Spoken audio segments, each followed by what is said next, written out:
tarde, seja bem-vindo. Eu sou o Mauro Friesman, nós estamos no ar na Rádio Trianon AM 740 de São Paulo e Rádio Universal AM 810 de Santos.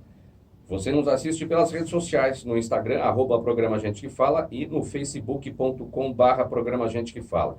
Curta as nossas páginas, acesse o nosso blog, é o gentequefala.com.br e hoje, quinta-feira, mais uma edição do Gente do MPD Que Fala. É uma parceria do programa Gente Que Fala com o movimento do Ministério Público Democrático, com o apoio do Instituto Ética Saúde. Eu apresento agora aqui conosco o advogado Dr. Marcos da Costa, ex-presidente da Ordem dos Advogados do Brasil, seccional São Paulo. Seja bem-vindo, Dr. Marcos. Paulo, prazer estar aqui, obrigado pelo convite, no seu programa e nesse programa que tem essa parceria importante com o Ministério Público Democrático, esse movimento do Ministério Público, capitaneado pelo Roberto Oliveira, e que foi um momento onde nós tivemos muitas parcerias durante o período do mandato à frente da presidência da Ordem. Vamos lá ao nosso primeiro tema, então, doutor Marcos. Ex-integrante da Lava Jato, o ex-procurador regional da República, Carlos Lima, acredita que os ataques contra as autoridades da operação após o vazamento de conversas entre procuradores e o ex-juiz Sérgio Moro sejam parte de, abre aspas, uma campanha orquestrada com o objetivo claro de libertar Lula, fecha aspas. Moro, o ex-titular da Lava Jato, não reconhece a autenticidade das mensagens e desafiou a divulgação completa do material. Dr. Marcos da Costa, como é que o senhor avalia inicialmente essa declaração do ex-procurador regional da República, Carlos Lima? Paulo, bom, essa situação tem diversas vertentes, né? Começar pela própria produção de prova, que aparentemente foi obtida por meio ilícito, provavelmente um vazamento, um acesso de hacker aos celulares dessas autoridades, depois o vazamento da troca de mensagens e com a expectativa de ter outras conversas sendo divulgadas em breve, inclusive com áudios, com vídeos. A justificativa de que teria sido para favorecer o presidente Lula é uma visão. De fato, há um conteúdo político acentuado no vazamento dessas mensagens, exatamente porque elas tratam especificamente de uma operação que tinha como uma das principais vertentes, ou o processo que se destacava mais, exatamente da prisão do ex-presidente Lula.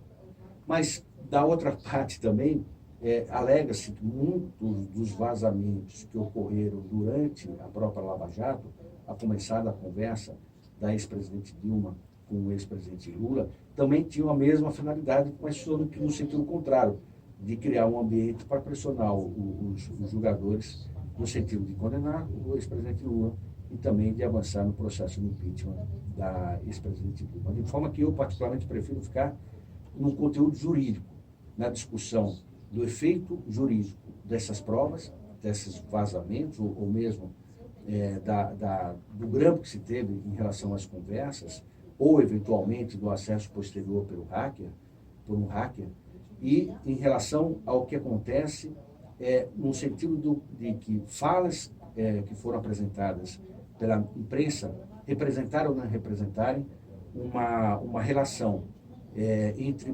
um juiz e um promotor que ultrapasse o limite estabelecido pelo processo. O que um juiz pode conversar com as partes, seja a promotoria ou seja a defesa? Ora, a pergunta é importante e até para esclarecer para a população como se passa o ambiente da justiça. É comum a conversa entre juiz e promotor e entre juiz e advogado. Eu advogo há 33 anos e muitas vezes estou fora de uma situação de emergência, quando eu protocolo uma ação cautelar, por exemplo, um mandado de segurança por uma liminar, correndo ao juiz, pedindo para o juiz, tentando mostrar para o juiz a urgência em que ele despache imediatamente aquela petição. Muitas vezes essa urgência representa a vida de alguém que está, por exemplo, aguardando uma cirurgia e não está tendo um atendimento adequado, por exemplo, para um plano de saúde. Então, a conversa em si é o comum no que diz respeito à relação processual entre promotor, advogado e magistrado, e entre advogado com promotor, e entre advogados de partes contrárias também. Isso é comum. Qual que é o limite? É quando essa conversa passa a representar uma tendência daquele que é o magistrado e que irá julgar futuramente a causa. Para ter uma ideia da importância dessa questão, desde o primeiro grande documento que assegura direitos civis ao homem, que é a Constituição de João Sem Terra, lá na época lá na Inglaterra, já se estabelecia o processo, o devido processo, como uma vertente das garantias fundamentais. A Declaração dos Direitos do Homem e do Cidadão, que advém da Revolução Francesa, também traz o devido processo como uma das garantias. Da mesma forma, a Declaração Universal dos Direitos Humanos, que nasce a partir da Segunda Grande Guerra, declaração aprovada pela ONU em 1948, e que inspira algumas constituições posteriores, inclusive a do Brasil, de 1988 a 30 anos. A Declaração Universal que fez 70 anos no ano passado e a Constituição Brasileira que fez 70 anos no ano passado.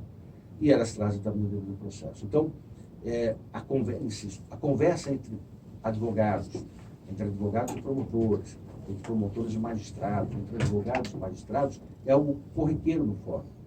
E assim deve ser, porque o processo não é só aquela pilha de papel que é materializada dentro de autos. O processo tem ser humano por trás. E, portanto, a conversa permite que situações que não são perceptíveis na frieza do papel possam ser transmitidas. Mas, evidentemente, o limite é que essa conversa não ultrapasse a isenção do magistrado, que é fundamento do devido processo legal. Agora, para anunciar a presença aqui conosco na bancada do programa Gente que Fala, gente do Movimento do Ministério Público que Fala, o promotor de justiça, professor, escritor, Dr. Roberto Liviano, presidente do Instituto Não Aceito Corrupção e ex-presidente do MPD, o Movimento do Ministério Público Democrático. Seja bem-vindo, Liviano. Bom dia, Mauro. Bom dia, querido amigo Marcos da Costa. Eu não cheguei nesses minutos iniciais, porque o trânsito de São Paulo, às vezes, faz com que a gente não faça exatamente o que a gente quer, mas eu vim ouvindo, sempre me abeberando nas lições do nosso querido Marcos da Costa, que foi grande presidente da Ordem dos Advogados, e também, para nossa alegria, está protagonizando a criação de um espaço importante de debates que está nascendo para aprimorar, para dar qualidade ao debate público no Brasil. Está nascendo um instituto importante que será presidido, para a alegria nossa, do nosso querido Marcos da Costa.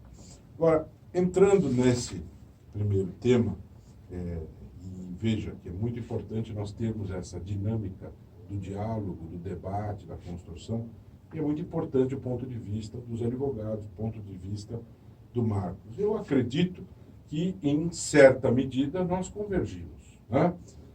Não totalmente, porque isso é mesmo da essência da democracia. Eu penso o seguinte: em primeiro lugar, nós vamos ter clareza, Mauro, nós precisamos ter segurança jurídica quando nós falamos em algo desta gravidade.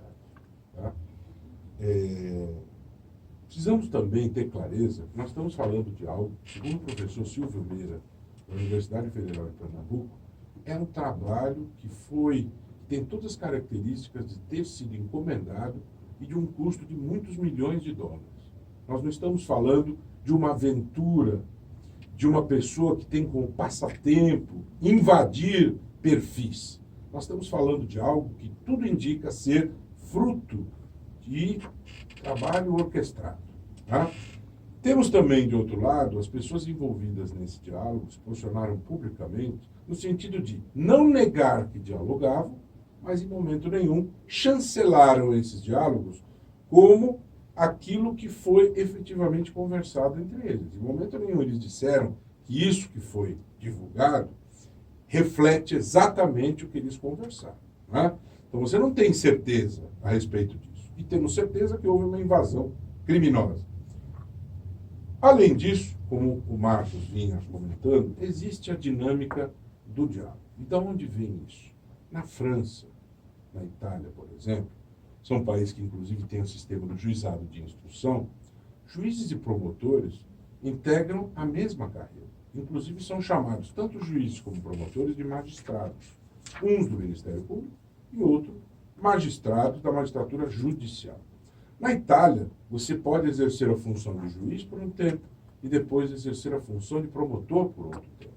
Óbvio que no Brasil não é exatamente assim, mas também é óbvio que o Brasil tem influência cultural destes modelos.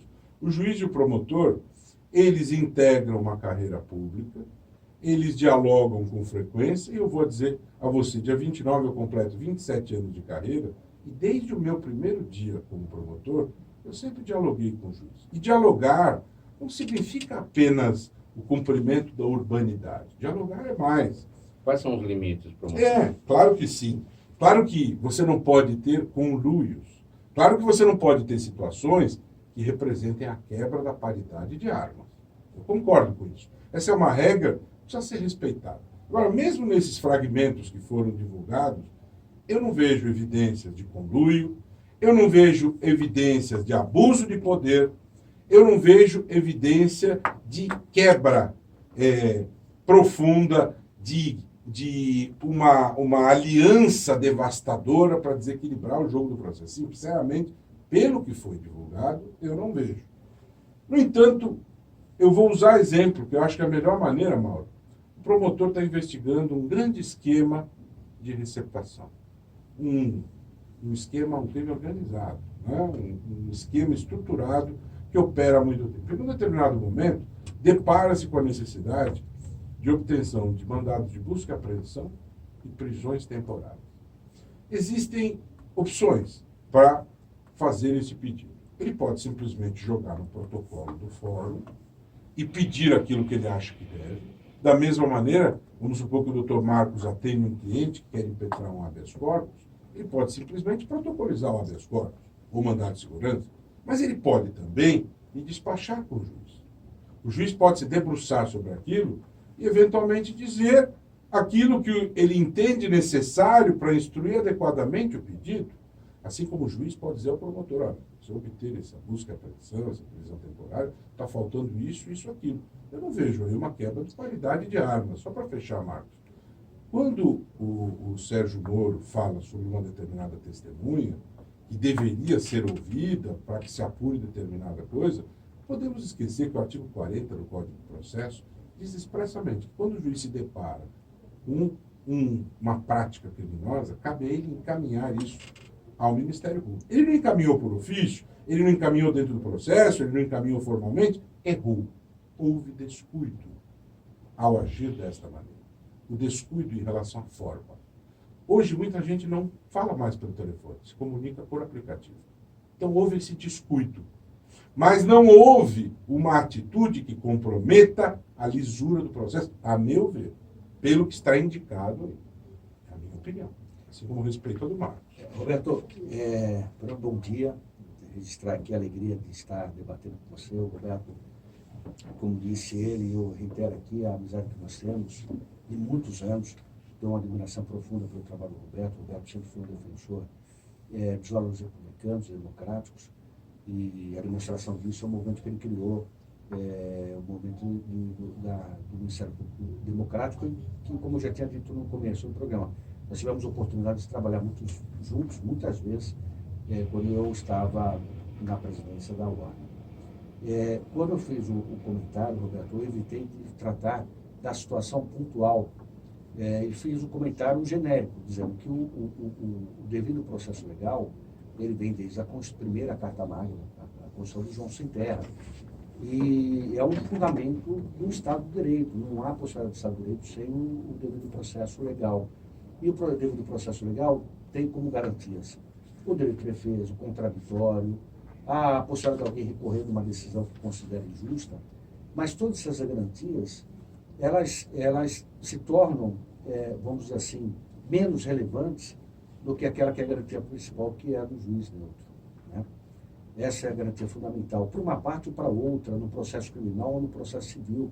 Nós temos que ter a segurança, e o Roberto começou a sua fala falando de segurança jurídica, nós temos que ter a segurança de quando levamos um problema ao magistrado, tenha a natureza que for, esse magistrado terá a sua posição distante em relação às partes, saberá ouvir a todos com a mesma atenção e julgará de acordo com aquilo que tem nos autos, não com uma tendência a favorecer parte A ou parte B. Isso é a garantia do Estado democrático. O direito italiano, a figura que existe do juiz promotor, é uma figura diferente da que acontece no Brasil, porque há uma primeira passagem, assim, um primeiro momento, uma primeira etapa, que é aquela em que há investigação, mas que aquele que estará à frente da investigação não será aquele que julgará, né? O juiz de garantia. Então, é um pouco diferente, porque aqui o juiz, ele comanda, ele fiscaliza, vamos dizer assim, não comanda, fiscaliza a parte de investigação, mas ele também promove julgamentos. Por isso que ele tem que ficar, me parece, mais distante da investigação, não se intrometer tanto com a investigação. Esse é um ponto. O segundo ponto, eu estava evitando falar da conversa, porque eu disse, Roberto, me chama a atenção, e eu acho errado, quando, primeiro, tem toda a questão de como essa conversa foi obtida, a questão do hacker, se houve grampo, se houve... Enfim, tem toda a parte de prova ilícita aí, que eu acho que vamos deixar para um outro momento. Mas falando da conversa em si, eu faço uma crítica que quando esse tipo de conversa é divulgada, ela deve ser divulgada como um todo. Selecionar o que vai ser divulgado leva a uma possibilidade de você, através de trecho, manipular a informação. Tirar do contexto. Tirar do contexto, manipular a informação. Por isso que eu evito falar sobre aquilo que está divulgado até agora. Agora, eu também tenho que reconhecer, no meu sentir, como advogado, eu acho que naqueles trechos, abstraindo da questão da prova ilícita, da possibilidade de ter havido manipulação, daquele trecho ser informação falsa, ou tirado do contexto, abstraindo tudo isso. E sem falar naquilo que é feito no processo, para não fulanizar os debates, porque eu acho que o nosso papel principal é mostrar as garantias que o cidadão tem, porque isso pode atingir o cidadão amanhã, no outro processo dele. Eu acho que houve um ultrapassado o limite. Quando, por exemplo, o magistrado fala para um promotor que um determinado réu foi absolvido num tribunal e que vai ser solto, e diz para o promotor, olha, veja aquele recurso, porque nós não podemos deixar ele solto, faça com que aquele recurso seja julgado mais rápido, para que, se ele for condenado, ele não sai. Eu acho que ultrapassa o limite. Ou quando ele chega, e nesse caso mesmo, ele indica a prova e diz, olha, fica entre nós, hein? Não é só a forma. Ele dá a entender que aquela conversa é uma conversa reservada e que não pode chegar aos ouvidos da outra parte. Insisto, eu não quero julgar ou manifestar um julgamento meu em relação à situação das conversas, porque há todo um cenário que amanhã pode ser alterado. Mas o que eu quero reiterar é o seguinte, eu sei que o Roberto concorda comigo, o juiz não pode se abraçar ao advogado de defesa e construir a defesa. Ele não pode se abraçar a acusação e construir a acusação. Ele tem que permanecer na posição neutra, porque essa é a grande garantia que nós temos que o julgamento será justo. Eu concordo que é necessário preservar essa equidistância, penso que é saudável, né? Mas, como já o Marcos ressalvou, esse material ainda está sendo examinado. E duas questões que eu penso que são necessárias para concluir meu ponto de vista sobre isso. Em primeiro lugar, nós não estamos diante de uma situação, como todas as outras que estão sob a análise da justiça todos os dias, de um assunto eventual e individual. Nós estamos diante de uma força-tarefa que atuou de forma colaborativa durante vários anos, o que é absolutamente inédito e singular no Brasil. Quando se trabalha em força-tarefa, que envolveu o Ministério Público, a Polícia Federal, a Receita Federal, e esses pleitos apresentados à magistratura, cria-se um vínculo. Se ultrapassou ou não ultrapassou, existe um juízo crítico, interpretativo, subjetivo, né, que vai ser feito por quem de direito. Não pelo CNJ, porque Sérgio Moro não é mais juiz. Sérgio Moro não está sujeito à fiscalização nem da Corregedoria e nem do CNJ. Ele se exonerou da magistratura. Portanto, ele não está sujeito ao poder... punição administrativa. Não. As Ele consequências podem ser políticas. Quem está sujeito à punição administrativa é o procurador Deltan e procuradores que estejam envolvidos nisso. Esse é o primeiro ponto. Segundo ponto, não podemos deixar de levar em conta que esses casos foram examinados em 4 instâncias. As provas, os fatos foram reavaliados. A avaliação não foi deste único magistrado. O Tribunal Regional Federal reexaminou as provas e os fatos. O Superior Tribunal de Justiça examinou eventual violação a leis federais. E o Supremo Tribunal Federal examinou eventuais violações da Constituição. Tanto o STJ como o Supremo têm integrantes que foram escolhidos pelo próprio julgado. Ele mesmo indicou. Também não podemos esquecer que 96% das decisões proferidas por Sérgio Moro na Lava Jato foram confirmadas por instâncias superiores. Eu não estou dizendo que estão sempre certos. É um fato. São números que não podem ser desconsiderados. Sérgio Moro e o governo Bolsonaro sofreram sua primeira grande derrota no Congresso quando a comissão encarregada de votar a medida provisória 870 decidiu tirar o Conselho de Controle de Atividades Financeiras, o COAF, das mãos de Moro. Segundo reportagem publicada pela revista Cruzoé, por trás da derrota está o presidente da Câmara, deputado Rodrigo Maia, e o grupo de parlamentares conhecido como Centrão. Com eles, uma estratégia para fazer a nova política se curvar à velha política. Promotor Liviano, o que representam os efeitos dessa meia volta? O COAF, que estava com a economia, passou para a justiça e voltou para a economia, que é essa questão aqui da MP 870. Veja, eu penso o seguinte: o poder legislativo precisa ser exercido com os olhos voltados para o bem comum. Né? Especialmente porque vários institutos que analisam aspectos políticos, sociais e econômicos trazem números preocupantes. O Latino Barômetro, por exemplo, 2018, apontou que para os brasileiros, 93% daqueles que detêm o poder usam-no para o bem individual e não para o bem comum. Não é?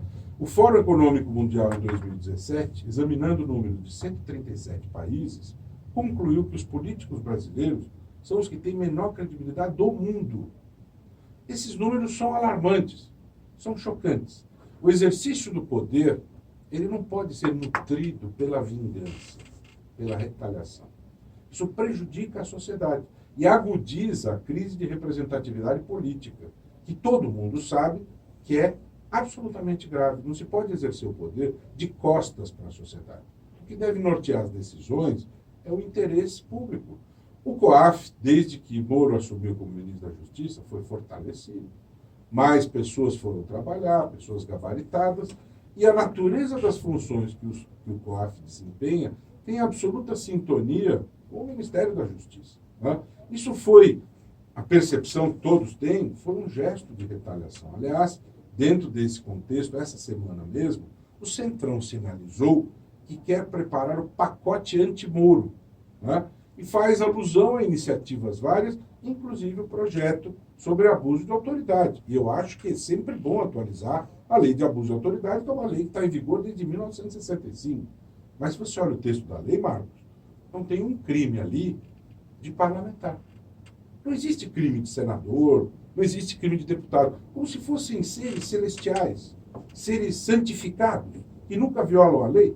Por exemplo, no Rio de Janeiro, na Alerj, quando o povo obteve liminar para poder acompanhar a sessão da Alerj, que discutia sobre a manutenção ou não da prisão de 3 deputados, o presidente da sessão proibiu a entrada do povo com ordem judicial garantida, como se o prédio pertencesse aos políticos e não ao povo.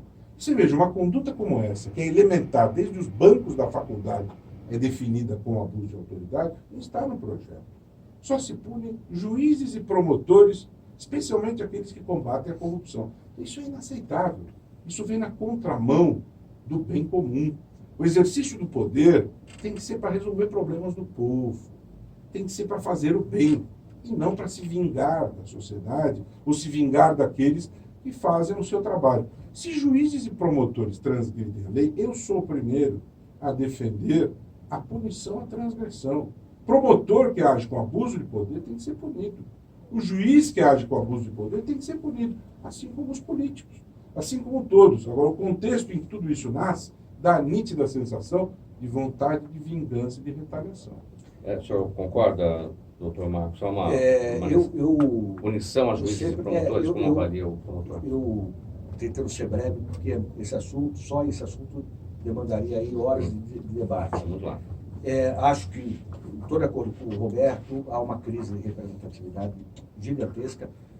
Acho que no mundo, o Manuel Castells, que é um sociólogo espanhol, que lançou no passado um livro chamado Cultura, em que falam da crise da democracia, desemprego, a crise econômica, a crise social, desrespeito aos direitos humanos, mas fundamentalmente falando dessa ruptura entre aqueles que são eleitos com os seus representados. Essa é a grande crise.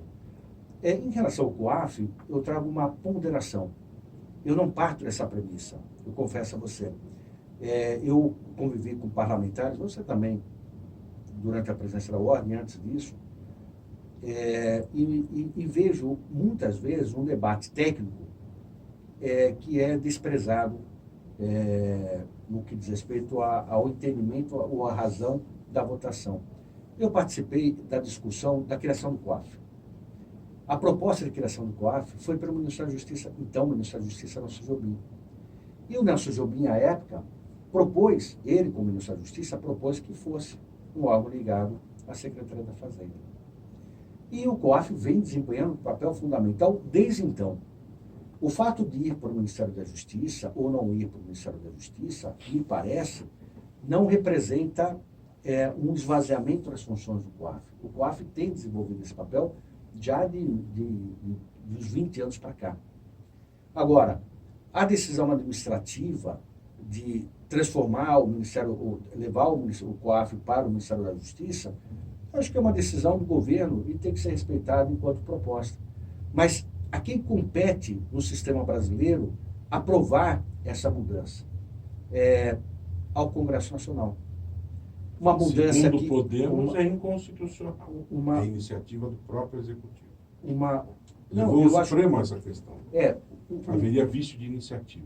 Do Executivo? Porque não poderia o Congresso distorcer essa redivisão administrativa. Eu acho que seria algo de iniciativa exclusiva do Executivo. Não, iniciativa Podemos levou isso ao Supremo. Iniciativa sim, mas a criação do COAF, a definição de onde está vinculado, sim. Se dá por lei. Não, criação você está trazendo história muito importante. Eu estou dizendo sobre a discussão legislativa. Sim, mas podemos questionar a inconstitucionalidade.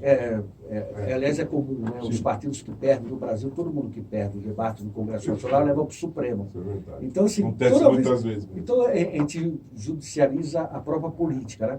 Eu não sei até, Roberto, confesso a você, e também abstraindo a questão do COAF, eu não sei se a mudança de um órgão técnico dentro da estrutura do Poder Executivo se demandaria uma lei se não houvesse aumento de despesa. Eu tenho dúvidas, porque aí é uma questão de gestão. Eu, como gestor, prefiro ter determinado órgão vinculado aqui ou ali. Eles podem fazer um termo de cooperação, acho que não, permitindo acesso aos dados. Eu acho que não muda a essência. Não muda a essência.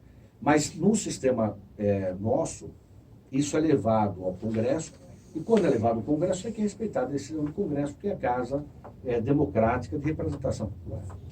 Você acompanha mais uma edição do Gente do MPD que Fala, parceria do programa Gente que Fala com o movimento do Ministério Público Democrático, com o apoio do Instituto Ética Saúde. Nós vamos para o intervalo e voltamos em seguida aqui com os nossos convidados. Até já. De volta com mais uma edição do Gente do MPD que Fala, parceria do programa Gente que Fala com o movimento do Ministério Público Democrático, com o apoio do Instituto Ética Saúde. Hoje com a gente o advogado Dr. Marcos da Costa, ex-presidente da OAB Seção São Paulo, e também o promotor de justiça, professor e escritor Roberto Liviano, presidente do Instituto Não Aceito Corrupção e ex-presidente do movimento do Ministério Público Democrático. Antes da sequência aqui do nosso próximo tema, um recado para você que nos acompanha. Vamos falar de um assunto grave, delicado e bastante discutido no momento, que é o feminicídio. Diariamente, várias mulheres no mundo inteiro sofrem violências físicas e abusos morais por parte de seus companheiros. Elas são espancadas, estupradas, mutiladas, humilhadas e até mortas por esses homens. É um crime covarde e hediondo que precisa ser duramente combatido. Exatamente por isso, o governo do Estado de São Paulo está sempre em busca dos meios mais eficientes que existem para que essas mulheres possam se defender.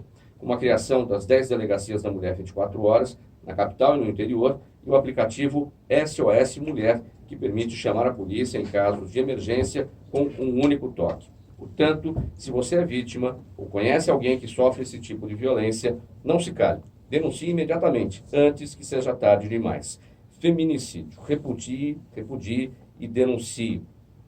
Vamos aqui ao nosso próximo tema, que é o seguinte. O presidente Jair Bolsonaro disse que vai aguardar a definição da lista tríplice da Associação Nacional dos Procuradores da República para escolher quem vai chefiar o Ministério Público Federal e disse que os nomes que se colocaram na disputa são bons.